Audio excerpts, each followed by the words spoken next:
আরিফা পারভিন জামান মৌসুমী, জন্ম ৩রা নভেম্বর ১৯৭৩, যিনি মৌসুমী নামে অধিক পরিচিত, একজন বাংলাদেশী সফল চলচ্চিত্র অভিনেত্রী।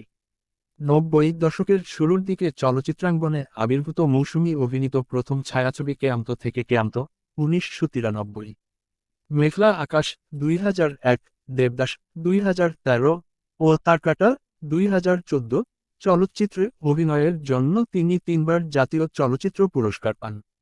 এছাড়াও তিনি ৬বার বাচসাস পুরস্কার ও ৩বার মেরিল প্রথম আলো পুরস্কার অর্জন করেন। মৌসুমী ১৯৭৩ সালের ৩রা নভেম্বর বাংলাদেশের খুলনা জেলায় জন্মগ্রহণ করেন। মৌসুমীর বাবার নাম নাজমুজ্জামান মনি এবং মায়ের নাম শামীমা আক্তার জামান। ছোটবেলা থেকে একজন অভিনেত্রী এবং গায়িকা হিসেবে তার কর্মজীবন শুরু করেন। এরপর তিনি আনন্দ বিচিত্রা ফটো বিউটি কন্টেস্ট প্রতিযোগিতায় বিজয়ী হন, যার উপর ভিত্তি করে তিনি ১৯৯২ সালে টেলিভিশনের বাণিজ্যিক ধারার বিভিন্ন অনুষ্ঠান নিয়ে হাজির হন। মৌসুমী ১৯৯৬ সালের ২ আগস্ট তারিখে জনপ্রিয় চিত্রনায়ক ওমর সানি এর সাথে বিবাহ বন্ধনে আবদ্ধ হন। বাংলাদেশের সবচেয়ে সুখী ও স্টাইলিশ তারকা দম্পতি বলা হয় তাদের। দাম্পত্য জীবনে তাদের ফারদিন এহসান স্বাধীন, ছেলে, এবং ফাইজা, মেয়ে নামের ২টি সন্তান রয়েছে। মৌসুমী নিজের সেবামূলক প্রতিষ্ঠানের মৌসুমী ওয়েলফেয়ার ফাউন্ডেশন দেখাশোনা করে থাকেন। এছাড়াও তিনি একজন ফ্যাশন ডিজাইনার হিসাবে কাজ করে থাকেন।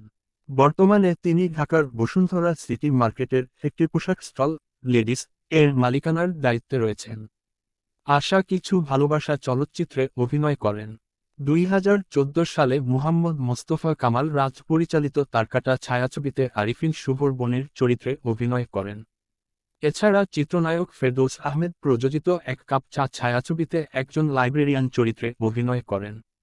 তারকাটা চলচ্চিত্রে অভিনয়ের জন্য লাভ করেন তৃতীয়বারের মতো জাতীয় চলচ্চিত্র পুরস্কার।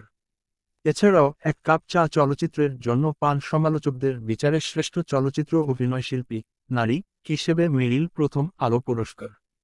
২০১৫ সালে ঈদে মুক্তি পায় ইন্দো বাংলা প্রযোজনায় আশুক পাতি ও আব্দুল আজিজ পরিচালিত আশিকি। ২০১৬ সালের ভালোবাসা দিবসে মুক্তি পায় মুশফিকুর রহমান গুলজার পরিচালিত মন জানে না মনের ঠিকানা। এই চলচ্চিত্রে তিনি একজন আইনজীবীর চরিত্রে অভিনয় করেন। চলচ্চিত্রে অভিনয়ের পাশাপাশি তিনি টেলিভিশন নাটকে ও টেলিফিল্মে অভিনয় করেছেন। ২০১৬ সালে চিত্রগ্রাহক Z8 মিন্টুর নির্দেশনায় মেঘের আড়ালে টেলিফিল্মে অভিনয় করেন। এতে প্রথমবারের মতো একসাথে টেলিফিল্মে অভিনয় করেছেন মৌসুমী ও রিয়াজ। একই বছর ঈদুল ফিতর উপলক্ষে আফতাব বিন তমিজের নির্দেশনায় অতীত হারায় খুঁজি টেলিফিল্মে কাজ করেন। এতে তার বিপরীতে অভিনয় করেন ওমর সানি। মৌসুমী ১৯৯৬ সালে গরিবের রানী ছায়াছবি দিয়ে প্রযোজকের খাতায় নাম লেখান। চলচ্চিত্র প্রযোজনার লক্ষ্যে তিনি প্রযোজনা প্রতিষ্ঠানের কপোতাক্ষ চলচ্চিত্র প্রতিষ্ঠা করেন।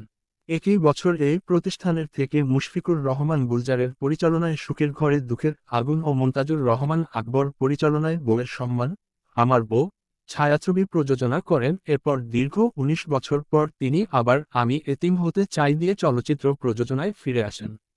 চলচ্চিত্রটি যৌথভাবে প্রযোজনা করেছেন মৌসুমী ও ঋদ্দিক টকিজ। ২০০৩ সালে কখনো মেঘ কখনো বৃষ্টি দিয়ে মৌসুমী চলচ্চিত্র পরিচালক হিসেবে আত্মপ্রকাশ করেন। পরবর্তীতে ২০০৫ সালে পরিচালনা করেন মেহের নিগার। ২০১৬ সালে শূন্য হৃদয় নামে একটি টেলিফিল্ম পরিচালনা করছেন। মৌসুমী ২০০৪ সালে জাহিদ হোসেন পরিচালিত মাতৃত্ব ছায়াছবিতে একটি গানে কণ্ঠ দেন। ২০০৭ সালে ইথুন বাবুর সুরে ২০১৪ সালে মুহাম্মদ মোস্তফা কামাল রাজ পরিচালিত তারকাটা ছায়াছবিতে কি যে শূন্য লাগে তুমিহীনা গানে কণ্ঠ দেন। এছাড়া মুহাম্মদ মোস্তফা কামাল রাজের ছায়াছবি চলচ্চিত্রে মন যা বলে বলুক গানের গীত রচনা করেছেন মৌসুমী।